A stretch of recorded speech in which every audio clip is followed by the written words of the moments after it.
You do that, George Bush. What'd you say? Afghanistan and Pakistan, something or other?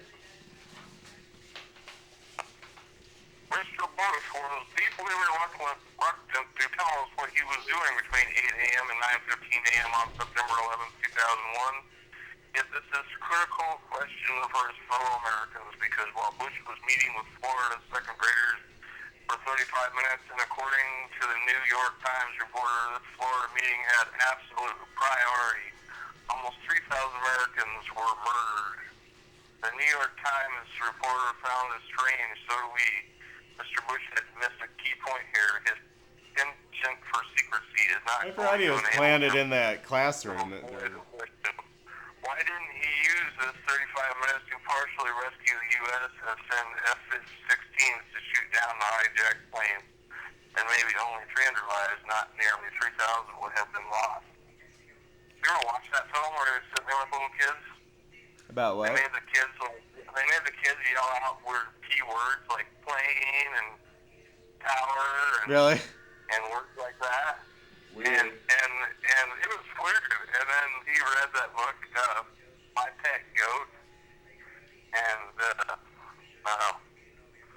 was fucking weird. He was in the middle of a elementary school classroom when it happened.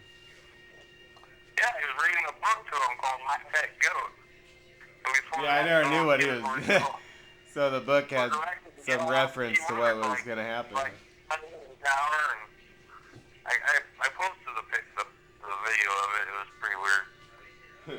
Oh, I studied it, all right. Obviously a satanic ritual that he was doing before the things happened. Satanic rituals. There was a really weird one I posted. And his father, as was his father, are members of a deeply submerged secret society. A satanic Did you say the scribes and the Pharisees came out of Babylonian captivity? It is known as Skull and Bones and is real-life anachronism in this modern world. Bush is in the 68 cell, and a photograph of him and his 15 fellow cellmates shows them grouped around the table bearing their symbol, skull and crossbones. Incidentally, the possession of human remains as an offense against the laws in Connecticut that hold of skull and bones. The owner of skull and bones is no innocent college fraternity, as Bush would have you believe. This is a postgraduate society geared to the outside world through the RTA, a tax-exempt foundation also known as the Russell Trust Association. Muscle Truck Association? On Deer Islands. Did you say Muscle Truck Association?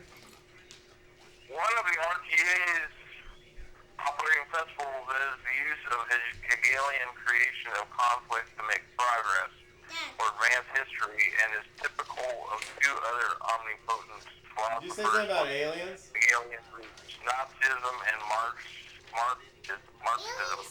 Look at that scary stuff.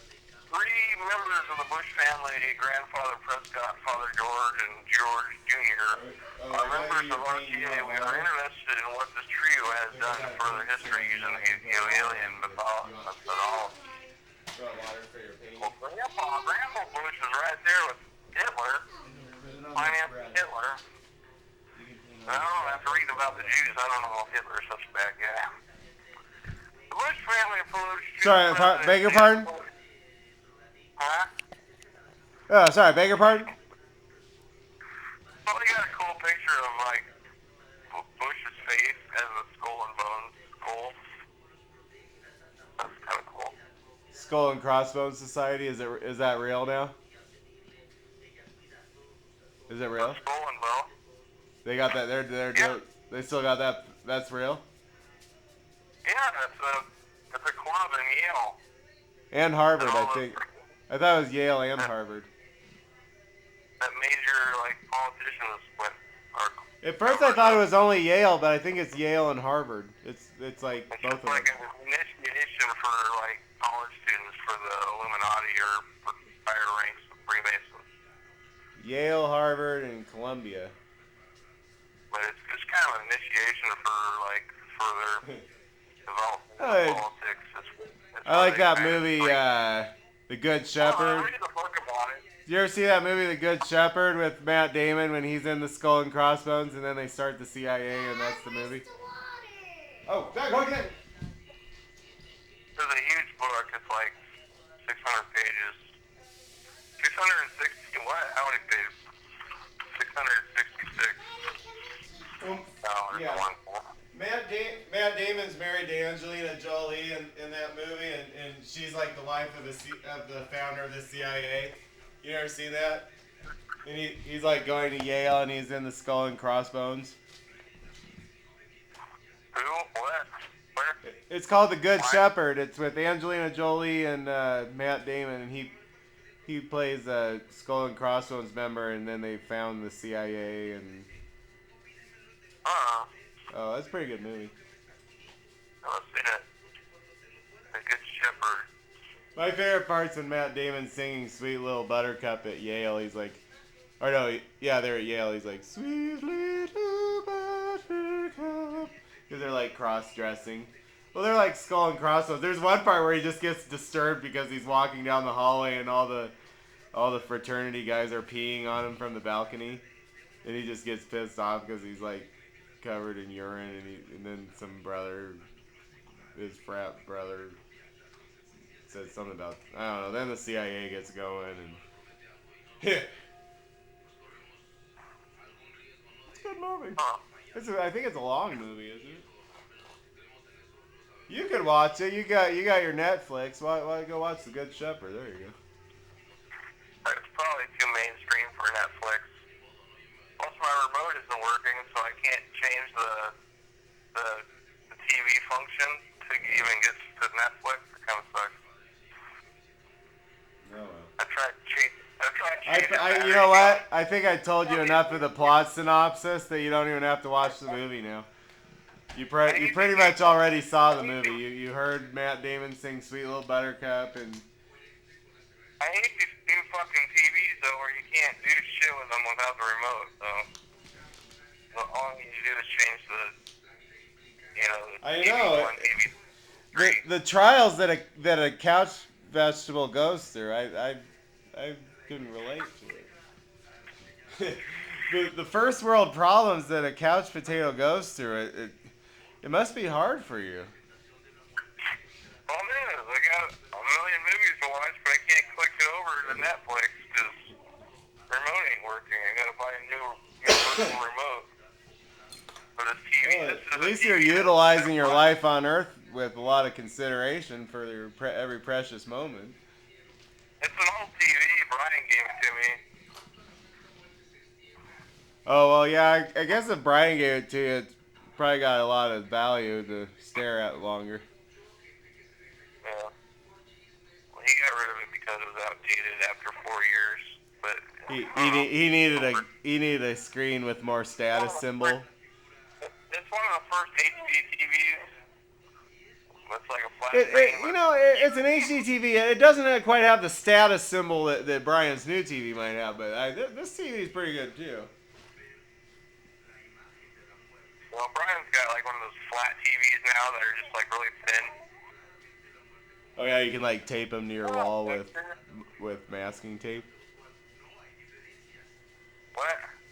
Oh yeah, you can like tape them to your wall with masking tape. Yeah, you can tape them to the wall with masking tape, yeah. Yeah, I know what you mean.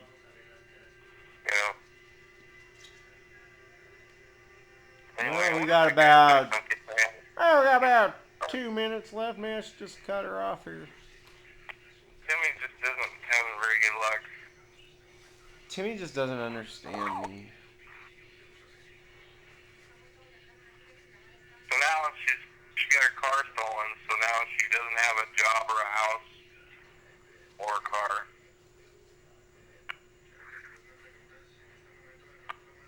Well, while you were jabbering, Star just did another work of art, so I guess that kind of shows that you're not really being that productive right now.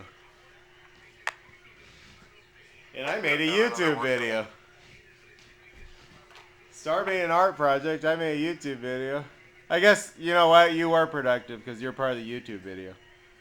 So, yay! Let's give Todd a hand. He did something.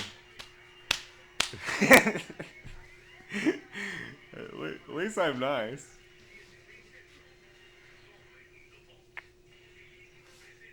It's hard. I keep hurting Todd.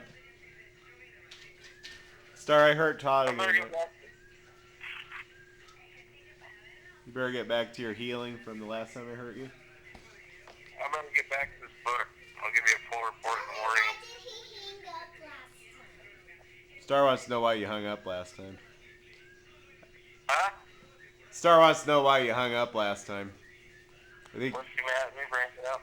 I think your phone malfunctioned or something. I think that was when my phone battery died. I had to go charge it. Yeah. Completely dead. Yeah. Yeah. What do I say? Assalamu alaikum wa rahmatullahi wa barakatuh. I don't know where I put my formal gesture in this movie. I don't have the proper training. Assalamu alaikum wa rahmatullahi wa. I can't even. I need to be around people that can pronounce words better in Arabic.